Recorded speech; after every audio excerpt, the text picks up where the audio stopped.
Rise of ಗದಗ್ಗೆ ನಾನು ಧನ್ಯವಾದಗಳು ನಮಸ್ಕಾರವನ್ನು ಹೇಳ್ತಾ ಇದ್ದೀನಿ. ಧನ್ಯವಾದವನ್ನು ಹೇಳ್ತಾ ಇದ್ದೀನಿ. ಯಾಕಂತಂದ್ರೆ ಇದು ಎಲ್ಲ ಮಾಡ್ತಾ ಇದ್ದಾರೆ ನಾವು. ಇಲ್ಲಿ ಗ್ರೌಂಡ್ ಚೆನ್ನಾಗಿ ಆಡ್ತಾ ಇದ್ದಾರೆ. ಎಲ್ಲ ಮ್ಯಾಚ್ಗಳು ಚೆನ್ನಾಗಿ ಮೂಡಿ ಬರ್ತಾ ಇದ್ದಾವೆ. ಎಸ್ಪೆಷಲಿ HK ಪಾಟೀಲ್ ಮತ್ತು DR ಪಾಟೀಲ್ ಸರ್ ಅವರಿಗೆ ಧನ್ಯವಾದಗಳನ್ನು ಹೇಳಲಿಕ್ಕೆ ಬಯಸ್ತಾ ಇದ್ದೀನಿ. ಯಾಕಂತಂದ್ರೆ ಇದೆಲ್ಲ ಎವ್ರಿ ಇಯರ್ ಇವರು ಕಂಡಕ್ಟ್ ಮಾಡ್ತಾ ಇದ್ದಾರೆ. ಆಗ ಯಾವುದೇ ಜಗಳ ಇಲ್ಲ, ಯಾವುದೇ ಒಂದು ಇದು ಇಲ್ಲ, ಆರಾಮಾಗಿ ಆಡ್ತಾ ಇದ್ದಾರೆ ಎಲ್ಲ ಟೀಮ್ಗಳು. ಆಮೇಲೆ ಉತ್ತಮವಾಗಿರುವಂಥ ರೆಸ್ಪಾನ್ಸ್ ಬರ್ತಾ ಇದೆ ಜನಗಳಿಂದ. ಉತ್ತಮವಾಗಿರುವಂಥ ಒಂದು ವಾತಾವರಣ ಇದೆ ಇಲ್ಲಿ ಎಲ್ಲ ಗದಗಲ್ಲಿ ಬೆಟಗೇರಿಯಲ್ಲಿ ನಡೀತಾ ಇದೆ. KH Patil cricket league season 2 ಒಂದು ಉತ್ತಮ ವೇದಿಕೆ ಅಂತ ಹೇಳ್ಬೋದು. ನಾವು ರಾಯಲ್ ಚಾಲೆಂಜರ್ಸ್ ತಂಡದಿಂದ ಆಡ್ತಾ ಇದ್ದೀವಿ. ಇದೊಂದು ರಾಯಲ್ ಚಾಲೆಂಜರ್ಸ್ ಕ್ಯಾಪ್ಟನ್. ನಾವು ಒಂದು ಒಳ್ಳೆ ವೇದಿಕೆಯನ್ನು ಕೊಟ್ಟಿದ್ದಾರೆ. KH ಪಾಟೀಲ್ ಪ್ರೀಮಿಯರ್ ಲೀಗ್ ಅಂತಂದ ಸೀಸನ್ 2 ಒಂದು ಒಳ್ಳೆ ಡೇ ನೈಟ್ ಮ್ಯಾಚಸ್ ಅನ್ನು ಆಡ್ತಾ ಇದ್ದಾರೆ. ಅವ್ರಿಗೆ ಧನ್ಯವಾದಗಳನ್ನು ಹೇಳ್ತೀನಿ. ಮಾತಾಡ್ತಾ ಇರೋದು ಸಿಂಗ್ ಕಿಂಗ್ ಕ್ಯಾಪ್ಟನ್ ನಾನು ಮಾತಾಡೋದು.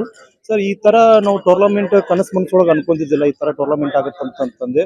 ಬಟ್ ನಮ್ಮ ನಾಯಕರಾದ KH ಪಾಟೀಲ್ ಅವ್ರು ಯಾವಾಗ್ಲೂ ಅವ್ರು ನಾವು ನೋಡ್ಕೊಂಡ್ ಬರ್ತಾ ಇದ್ದೀವಿ ಸುಮಾರು 2 ವರ್ಷದಿಂದ. ಅವ್ರಿಗೊಂದು ಎರಡೇ ಥಿಯರಿ, ಒಂದು ಶಿಕ್ಷಣ ಮತ್ತು ಕ್ರೀಡೆ. ಅವರು ಶಿಕ್ಷಣಕ್ಕೆ ಏನ್ ಬೇಕಲ್ಲ ಈ ಗದಗ ಜಿಲ್ಲಾದೊಳಗ ಏನ್ ಬೇಕಲ್ಲ ಎಲ್ಲಾ ರೀತಿ ಅನುಕೂಲ ಮಾಡ್ಕೊಡತ್ತಾರೆ. ಫಾರ್ ಎಕ್ಸಾಂಪಲ್ PUC ಆಗ್ಲಿ, 10th ಆಗ್ಲಿ, ಡಿಗ್ರಿ ಸ್ಟೂಡೆಂಟ್ಸ್ ಆಗ್ಲಿ ಯಾವ ರೀತಿ ಅವ್ರಿಗೆ ರೆಡಿ ಮಾಡ್ಬೇಕಲ್ಲ ಆ ರೀತಿ ರೆಡಿ ಮಾಡ್ತಾ ಇದ್ದಾರೆ. ಮತ್ತು ಕಾಲೇಜ್ಗಳನ್ನು ಅವ್ರ NTTF ಕಾಲೇಜನ್ನು ಮಾಡ್ತಾ ಇದ್ದಾರೆ. ಎಲ್ಲರಿಗೂ ಅಡ್ಮಿಷನ್ ಕೆಲವೊಂದು ಎಲ್ಲ ಸಬ್ಸಿಡಿ ಕೊಡೋದಾಗ್ಲಿ, ಫ್ರೀ ಕೊಡೋದಾಗ್ಲಿ, ಒಟ್ಟು ಎಜುಕೇಶನ್ಗೆ ಜಾಸ್ತಿ ಕೊಡ್ತಾರೆ. ಅದೇ ರೀತಿಯಾಗಿ ಈಗಿನ ಯುವಕರಿಗೆ ಕ್ರೀಡೆ ಬಹಳ ಅತ್ಯಮೂಲ್ಯ. ಗದಗ ಬೆಟಗೇರಿ ಅವಳಿ ನಗರದಲ್ಲಿ ಒಂದು ಕ್ರಿಕೆಟ್ ಅಭಿಮಾನಿಗಳಿಗೆ, ಕ್ರಿಕೆಟ್ ಉತ್ಸಾಹಿ ಆಟಗಾರರಿಗೆ ಇದೊಂದು ನಮ್ಮ KH ಪಾಟೀಲ್ರು ಯುವ ಕಾಂಗ್ರೆಸ್ ಪಕ್ಷದ ಅಧ್ಯಕ್ಷರಾದ KH ಪಾಟೀಲ್ರು ಇದೊಂದು ಹಮ್ಮಿಕೊಂಡು ಗದಗ ಬೆಟಗೇರಿ ಅವಳಿ ನಗರದಲ್ಲಿ ಯುವ ಪ್ರತಿಭೆಗಳನ್ನ ಗುರುತಿಸುವಲ್ಲಿ ಇದೊಂದು ಗ್ರೌಂಡ್ ಅತ್ಯುತ್ತಮವಾಗಿ ರೆಡಿ ಮಾಡಿ ಅವರಿಗೆ ಆಟ ಆಡಲಿಕ್ಕೆ ಅವಕಾಶ ಮಾಡಿಕೊಟ್ಟಿದ್ದಾರೆ. ಇದೊಂದು ಅಂತಾರಾಷ್ಟ್ರೀಯ ಮಟ್ಟದೊಳಗೆ ಏನು IPL ಕ್ರಿಕೆಟ್ ಪಂದ್ಯಾವಳಿ ನಡೆಯುತ್ತಿದೆ ಅದರ ಮಾದರಿ ಒಳಗೆ ಕ್ರಿಕೆಟ್ ಕ್ರೀಡಾಂಗಣವನ್ನು ರೆಡಿ ಮಾಡಿ ಮಣ್ಣಲ್ಲೂ ಬೆಳಕಿನ ಆಟ ಆಡಲಿಕ್ಕೆ ಅವಕಾಶ ಮಾಡಿಕೊಟ್ಟಿದ್ದಾರೆ. ಅದರೊಳಗೆ ಗ್ರಾಮೀಣ ಪ್ರದೇಶದ ಪ್ರತಿಭೆಗಳಿಗೂ ಕೂಡ ಒಂದು ಪ್ರಾಶಸ್ತ್ಯ ಮೂಲಕ ಕಡ್ಡಾಯವಾಗಿ 5 ಆಟಗಾರನ ಆಟ ಆಡಲಿಕ್ಕೆ ಪ್ರಾಶಸ್ತ್ಯದ ಮೂಲಕ ಅವ್ರಿಗೂ ಅವಕಾಶ ಕೊಟ್ಟಿದ್ದಾರೆ. ಇದೊಂದು ತುಂಬಾ ಒಳ್ಳೆಯ ಸುವರ್ಣ ಅವಕಾಶ.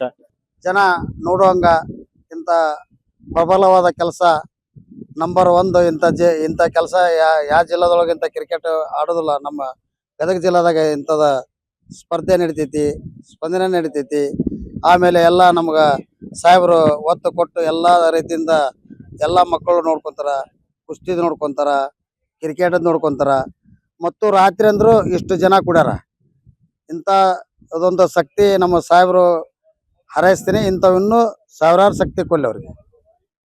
ಮೋಸ್ಟ್ಲಿ ಗದಗ ನಗರದಲ್ಲಿ, ಜಿಲ್ಲೆಯಲ್ಲಿ, ನಗರ ಮತ್ತು ಗ್ರಾಮೀಣ ಮಟ್ಟದಲ್ಲಿ ಕ್ರಿಕೆಟ್ ಕ್ರೀಡಾಪಟುಗಳಿಗೆ ಒಂದು ಪ್ರೋತ್ಸಾಹಕ ಪಂದ್ಯಾವಳಿ. ಮೋಸ್ಟ್ಲಿ ಈ ವ್ಯವಸ್ಥೆ ನೋಡಿದಂದ್ರ IPL ಮಾದರಿಯಲ್ಲಿ ಇವತ್ತು ಈ ಪಂದ್ಯಾವಳಿಯನ್ನ ನಡೀತಾ ಇದೆ. ನೀವೆಲ್ಲ ಈಗ ನಡೀತಕ್ಕಂಥ ಪಂದ್ಯಾವಳಿನ ನೋಡ್ತಾ ಇದ್ದೀರಿ. 6-4 ಎಷ್ಟು ರೋಮಾಂಚನಗಿರ್ತಕ್ಕಂಥ ಈ ಪಂದ್ಯಾವಳಿಯನ್ನು ನೋಡಿದ್ರ ಇಡೀ ಗದಗ ನಗರದ, ಗದಗ ಜಿಲ್ಲೆ ಜನರಿಗೆ ಇದು ಭಾರಿ ಖುಷಿ ತರ್ತಕ್ಕಂಥ ಕೆಲಸ. ಏನ್ ಈ ಪಂದ್ಯಾವಳಿಯನ್ನ ಸೀಸನ್ 2 ಈ ನೇತೃತ್ವ ಕೃಷ್ಣಗೌಡ ಪಾಟೀಲ್ಗೆ ನಮ್ಮ ಗದಗ ಜಿಲ್ಲೆ ಜನತೆ ಪರವಾಗಿ ನಾವು ಅಭಿನಂದಿಸ್ತೇವೆ. ಆಮೇಲೆ ವಿಶೇಷವಾಗಿ ಗದಗ ಜಿಲ್ಲಾ ಉಸ್ತುವಾರಿ ಸಚಿವರು HK ಪಾಟೀಲ್ ಸಾಹೇಬ್ರ ಕನಸದ ನಮ್ಮ ಜಿಲ್ಲೆಯ ಕ್ರೀಡಾಪಟುಗಳು ಅಂತಾರಾಷ್ಟ್ರ ಮಟ್ಟದಲ್ಲಿ ಕ್ರೀಡಾಪಟು ಆಗಬೇಕು. ಅದಕ್ಕೆ ವಿಶೇಷವಾಗಿ ಮೊನ್ನೆ ನಡೀತಕ್ಕಂಥ ಉದ್ಘಾಟನಾ ಸಮಾರಂಭದಲ್ಲಿ ಅಂತಾರಾಷ್ಟ್ರ ಮಟ್ಟದ ಕ್ರೀಡಾಪಟು ವಿಶೇಷವಾಗಿ ಗದಗ ನಗರದ ಸುನಿಲ್ ಜೋಶಿ ಅವರನ್ನ ಕರೆಸಿ ಪಂದ್ಯಾವಳಿನ ಉದ್ಘಾಟನೆ ಮಾಡಿಸಿದ್ದಾರೆ. ಇದರ ಉದ್ದೇಶ ಕ್ರೀಡಾಪಟುಗಳಿಗೆ ಪ್ರೋತ್ಸಾಹಿಸಬೇಕು. ಕ್ರೀಡಾಪಟುಗಳಿಗೆ ಈ ನೆಲದಲ್ಲಿ ಕ್ರೀಡೆಯನ್ನ ಆಡತಕ್ಕಂತ, ಕ್ರಿಕೆಟ್ ಆಡತಕ್ಕಂತ ಜೋಶಿ ಅವರು ಯಾವ ತರನಾಗಿ ಬೆಳೆದು ಅಂತಾರಾಷ್ಟ್ರ ಮಟ್ಟದಲ್ಲಿ ಏನಾಗ್ಯಾರ ಆ ತರ ನಮ್ಮ ಗದಗ ನಗರದ ಕ್ರೀಡಾಪಟುಗಳು ಆಗ್ಬೇಕಂತ ಕನಸು ಹೊತ್ತಿರ್ತಕ್ಕಂಥ HK ಪಾಟೀಲ್ರು. ಮತ್ತು ವಿಶೇಷವಾಗಿ ಗದಗ ನಗರದಲ್ಲಿ ಹಾಕಿ ಇದನ್ನ ಸ್ಟೇಡಿಯಂ ಅನ್ನ, ಇಂಟರ್ನ್ಯಾಷನಲ್ ಆಡ್ತಕ್ಕಂಥ ಹಾಕಿ ಸ್ಟೇಡಿಯಂ ಅನ್ನ ಗದಗ ನಗರದಲ್ಲಿ ನಿರ್ಮಾಣವಾಗಿದೆ.